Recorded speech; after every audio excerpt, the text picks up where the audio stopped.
I've been in environmental work most of my life.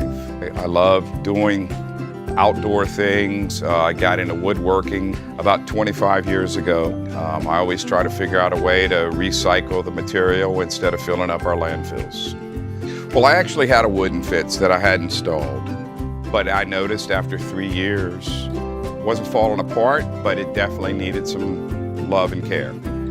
I decided that after researching what wood fences, vinyl fences cost, the upkeep of those, I felt in my heart that this was the right fence to go with. The installation was phenomenal. I was amazed. I've never built a fence in my life, and this is, as you can tell, is a pretty large scale project.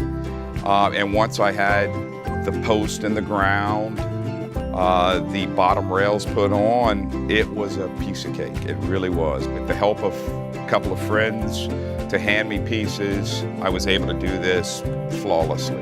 It's been a project that hasn't taken a large amount of my time.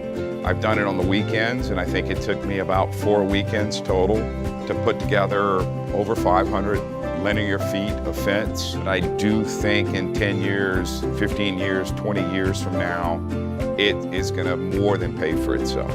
The material was so easy to work with a really good chop saw. It made it a breeze. I think it's wonderful. I really, almost sounds like a salesperson, because this product, the final product, is just met every criteria I had in a fence.